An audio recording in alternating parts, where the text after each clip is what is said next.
À vous, Monsieur le Président Mnangagwa. Encore merci. Expliquez-le aussi clairement que possible. Je me demande si vous pourriez comparer votre expérience avec la Chine et celle avec les puissances occidentales. Pensez-vous que le Zimbabwe et d'autres pays africains, pour être tout à fait franc, tirent un meilleur parti des investissements chinois que des investissements occidentaux au cours des 150 dernières années?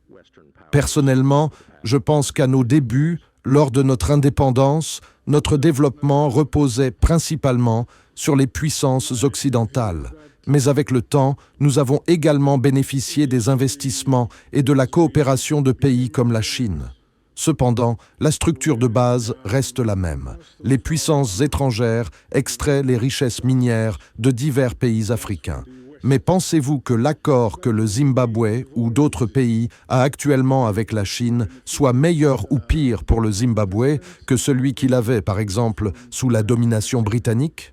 Je pense que le postulat sur lequel repose votre question n'est pas parfait, ce qui n'est pas surprenant.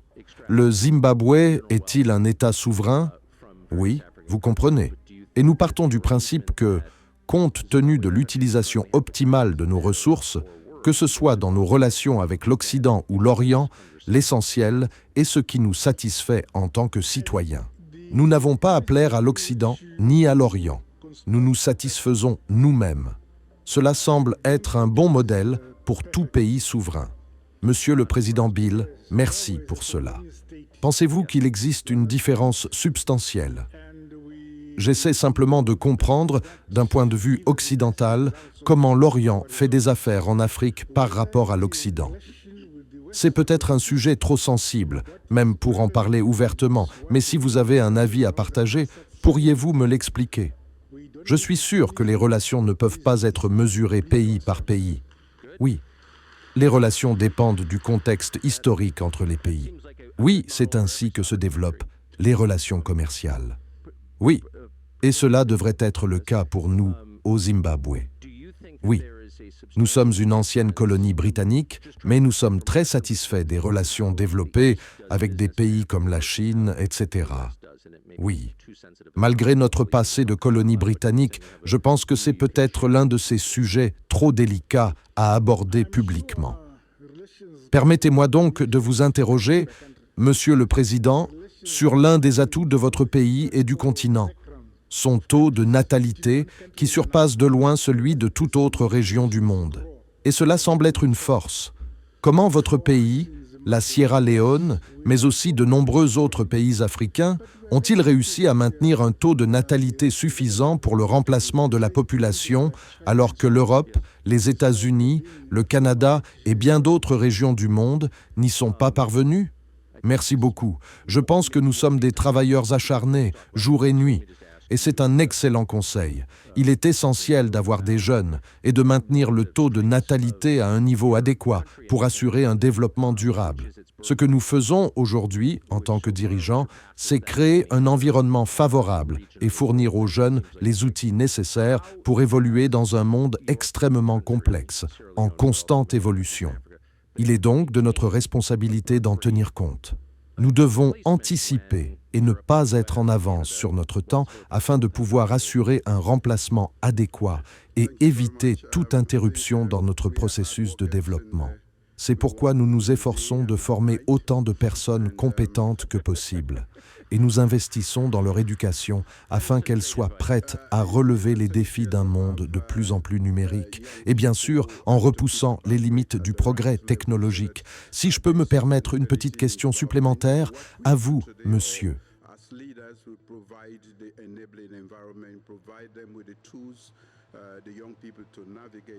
The world, which is extremely tough, complicated, and evolving and changing all the time. Monsieur le Président, comment suivez-vous précisément le nombre de vos jeunes citoyens instruits qui quittent le pays et celui qui y reste? Réfléchissez-vous sérieusement aux moyens de retenir les personnes les plus brillantes et les plus dynamiques? Absolument. En fait, mon gouvernement a veillé à ce que l'enseignement primaire et secondaire soit gratuit pour tous les citoyens. Chaque enfant né en Suède peut aller à l'école et terminer ses études secondaires sans débourser un centime. Nous ne nous contentons pas de payer les frais de scolarité. Nous nous assurons également de fournir toutes les heures essentielles pour que personne n'ait d'excuses pour ne pas aller à l'école. Car au XXIe siècle, sans éducation, on peut réussir. Et nous ne visons pas seulement la réussite au niveau individuel et familial. Nous voulons progresser en tant que nation. Nous voulons être des citoyens utiles de l'Afrique de l'Ouest, de la communauté que je préside aujourd'hui, mais nous voulons aussi être des citoyens utiles à l'échelle mondiale, capables de contribuer au monde. Nous en prenons donc note et nous les formons, nous les équipons. En fait, je considère l'éducation comme un équipement essentiel à la navigation dans une guerre qui devient de plus en plus complexe et compliquée. Merci. Monsieur le Président Poko, lorsque vous observez les jeunes Botswanais instruits et dynamiques, quel est votre message à leur adresser? Comment les convaincre de rester au Botswana plutôt que de partir en Afrique du Sud, en Europe ou aux États-Unis? Les jeunes sont généralement innovants et entreprenants. Ils sont désormais des natifs du numérique, ce qui leur offre d'immenses opportunités. Grâce à ces opportunités, ils peuvent agir quasiment où qu'ils soient. Et il est essentiel qu'ils restent au Botswana afin de pouvoir étendre leur influence à l'ensemble du pays. Les opportunités offertes au Botswana, la formation, l'éducation, l'acquisition de compétences, le soutien, l'environnement stimulant et propice à leur épanouissement les motivent énormément. La vitalité, voilà ce que le Botswana offre et ce qui donnera du dynamisme à l'Afrique. L'Afrique est généralement un continent très jeune, avec un âge médian de 19,3 ans. Au Botswana, l'âge médian est de 25 ans. Avec une telle population, l'Afrique est en passe de dominer le monde. Quels sont donc vos projets pour le monde une fois au pouvoir? Le rendre plus juste et plus équitable, veiller à ce que la propriété intellectuelle soit intégrée dans toutes les régions du continent africain, que l'innovation serve l'humanité et non une élite prédatrice, et que chacun puisse participer équitablement et bénéficier des fruits de l'économie et des vastes opportunités offertes par le monde. Eh bien, j'ai hâte d'être traité équitablement sous votre règne. Merci. Monsieur le Président Mnangagwa, je me demande quelles leçons vous avez tirées de vos décennies au sein du gouvernement du Zimbabwe, à divers postes, notamment durant une période très tumultueuse où votre prédécesseur a expulsé les Blancs, provoquant un effondrement de l'économie qui est aujourd'hui en train de se redresser. Pourriez-vous résumer les enseignements que votre pays a tirés de cette expérience? Je ne suis pas certain de ce que vous avez en tête. Voyons voir. Notre économie a rencontré des difficultés. Vous le savez sans doute. Oui, le Zimbabwe est sous sanction depuis des décennies. C'est la conséquence de notre prise de contrôle de nos terres par les Britanniques et de notre indépendance. Nous avons revendiqué ces terres et les avons données à notre peuple. Des sanctions nous ont donc été imposées.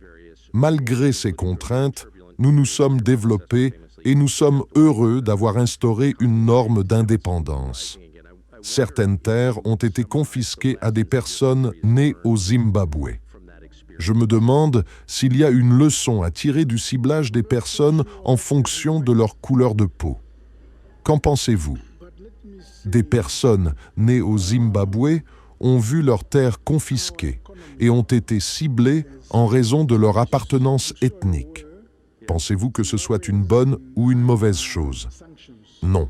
La terre n'appartient pas à une race, n'est-ce pas? Il ne faut pas s'attendre à des gains.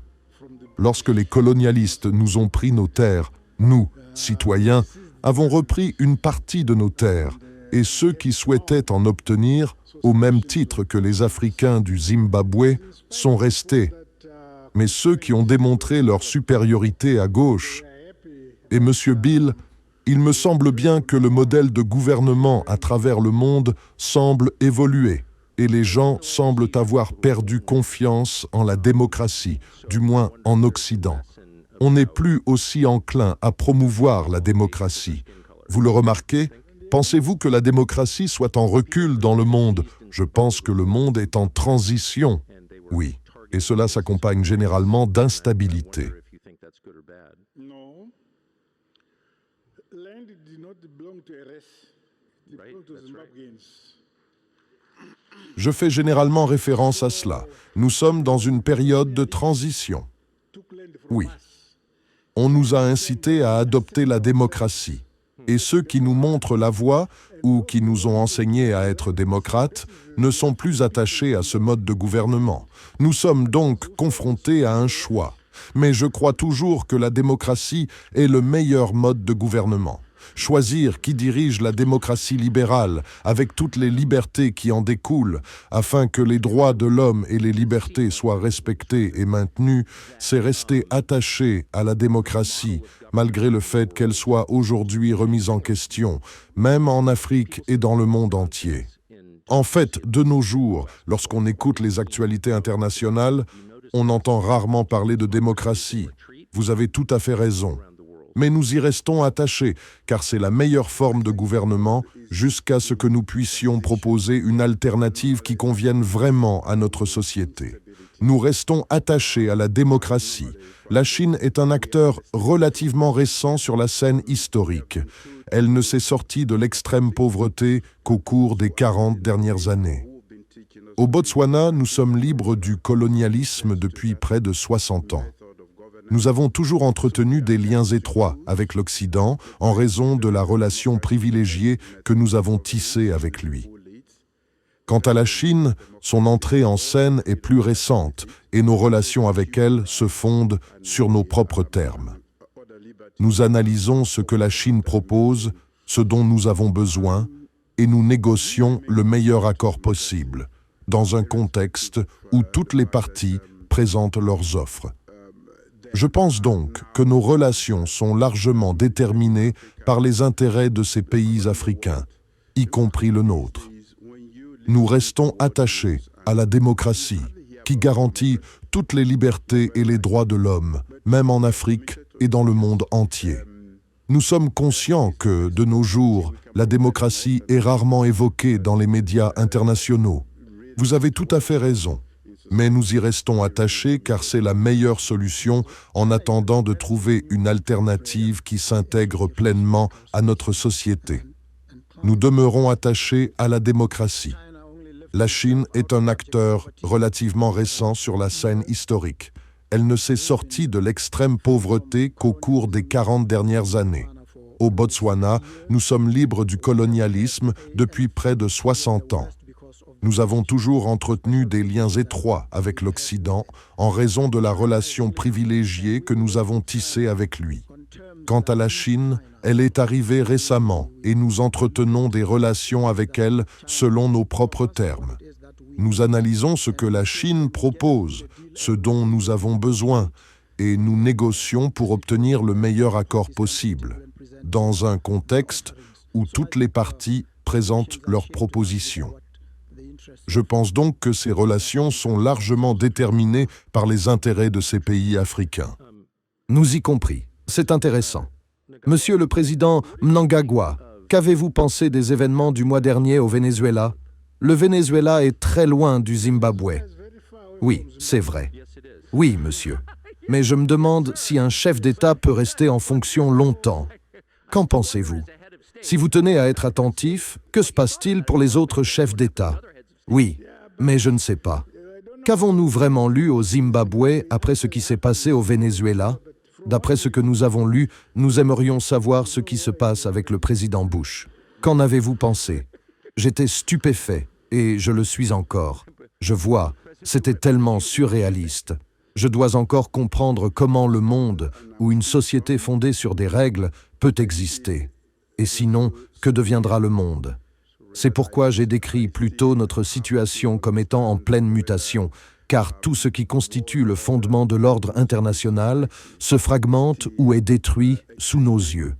Je m'excuse, ma question peut paraître déplacée, mais c'est précisément le cas. Plus précisément, je demande si cela annonce un changement d'ordre. Et je terminerai par une question de votre part, Monsieur le Président Booker. Quelle a été votre réponse? Eh bien, je pense que nous vivons dans un monde où les règles semblent avoir peu d'importance, et leur importance dépend uniquement de ceux qui en profitent et de ceux qui détiennent le pouvoir à un moment donné. Nous savons que le droit international public respecte l'intégrité territoriale et la souveraineté des nations et exige également que les peuples de chaque État-nation exercent leur droit à l'autodétermination. Ils doivent décider de ce qui se passe à l'intérieur de leurs frontières et il est inacceptable que des puissances extérieures s'y ingèrent et destituent un chef d'État, quelles que soient les circonstances. Je trouve cela absolument choquant et constitue un affront à un ordre international fondé sur des règles. Je pense qu'il faut le décrire en ces termes, sans ambages et sans aucune prétention. Exercise their self-determination. They must determine what happens within their borders.